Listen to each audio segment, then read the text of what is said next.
What's good, everybody? I'm Winston A. Marshall, aka the Swaggy Blurred, and this is my non-spoiler review of The Flash, DC's The Flash, that is dropping on June 16th, directed by Andy Muschietti and led by Ezra Miller, Michael Keaton, and Sasha Calle. Just out of the gate, I said this on my out of the theater reaction, so I want to say this right now. There's been a lot of rhetoric in critiques on social media that this is the greatest superhero movie, greatest comic book movie of all time.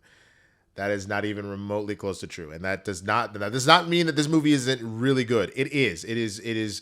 I had an incredible time in this film. It is one that I will be revisiting a lot. But let's be really careful about throwing around the Michael Jordan, LeBron, Tom Brady moniker. It's not that. This movie is a Hall of Famer, and I saw some people guessing, well, what kind of Hall of Famer? Like Scottie Pippen, Steph Curry.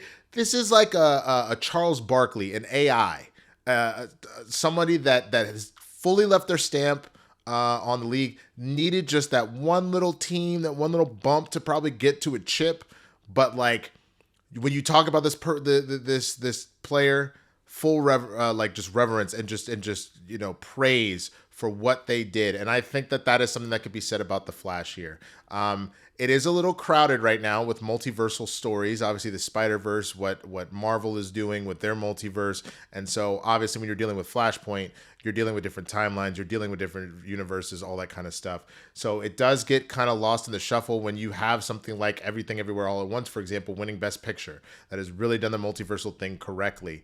However, you're getting a unique story with characters that we love out of DC, and it really just dives into not only the nostalgia. It's so cool to see Michael Keaton, Batman, back, to have the theme, to have the no neck turning, like this bat suit, old school Batmobile, all that kind of stuff. It's great to have all of that.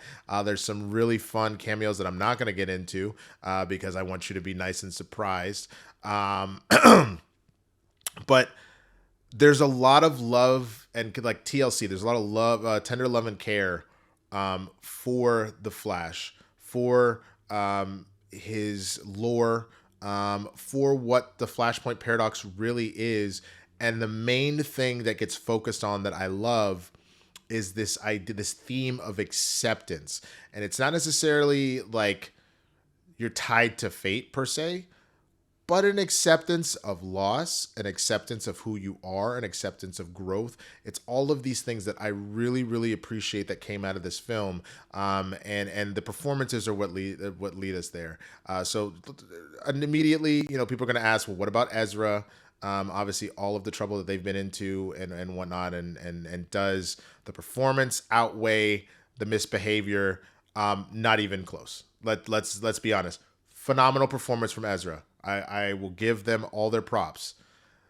But this isn't like a Heath Ledger, Joker scenario where we're like, bro, we're going to be talking about this performance for the rest of our lives.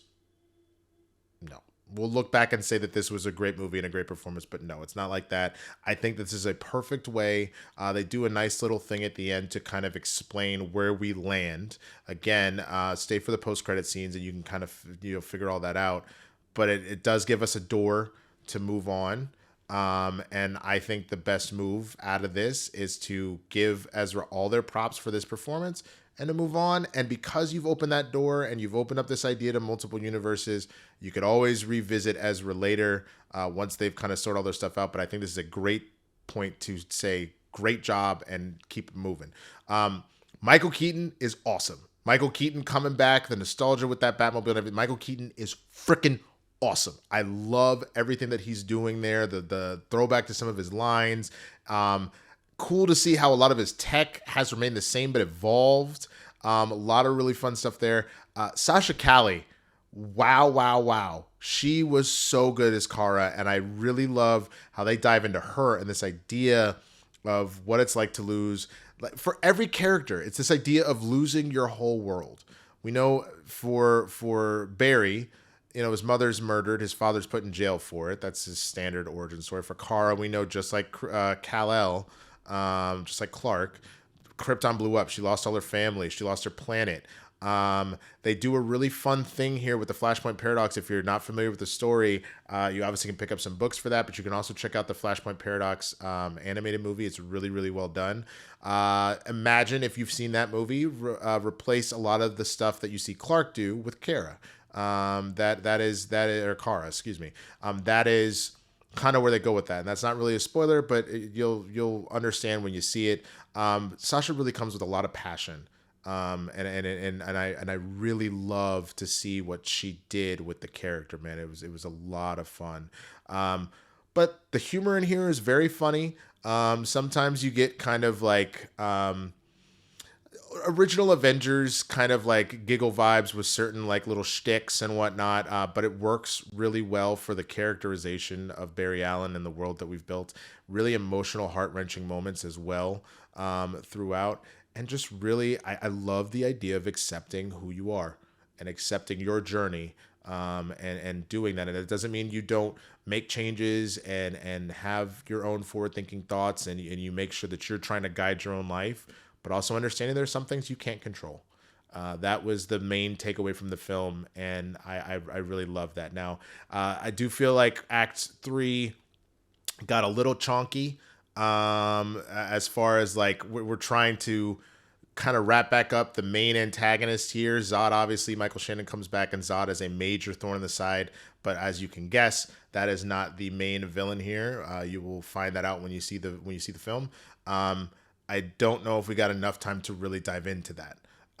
There was a lot of setup for it, but I don't know if we got as much as I would have liked to really do that. And then the other main critique is the CGI. Especially in the Speed Force. There's also a fun action sequence with the hospital at the beginning.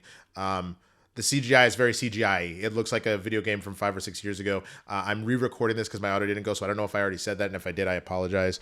But that's one of the things that kind of hamstrings this just a little bit, which is why I can't say greatest superhero movie of all time, just because we're in 2023, and sometimes this looks like 2012, 2015 CGI, which... Take it for what you will. But either way, this is a fun romp. You're going to have a lot of good fun. I think it's going to make a lot of money, but it is crowded. Again, you're dealing with a lot of major blockbusters. Guardians, Across the Spider-Verse, Transformers, very crowded summer, but I think it will do well. I want to know what you think now. So tell me, if you've seen the movie, what's your favorite part? What did you love? What would you have loved to have seen more of? Would you want to have a continuation? Would you want to see Ezra go on, or are you happy moving on as well? I want to know your thoughts down in the comments section, man. And if you haven't already, please subscribe to the channel. I do a lot of these reviews mainly for a lot of like superhero and action movies, but I do them for stuff across the board. I also do a lot of comedy on here, the Breakfast AM News that I do over on Instagram and TikTok here on the YouTube channel. I do a weekly wrap up of all of that, so definitely check that out. And just a lot of other fun stuff that's on here, and sketches and comedy stuff and all that. So with that, y'all, I'm going to get out of here, but thank you again for joining me. This is, again, the non-spoiler review of The Flash. Make sure to also check me out on the Christian Harloff channel for Capes and Cals with Christian and Coy. We're going to do the spoiler review of The Flash over there. So with that, y'all, I'm going to get out of here. I'll see y'all next time. Peace.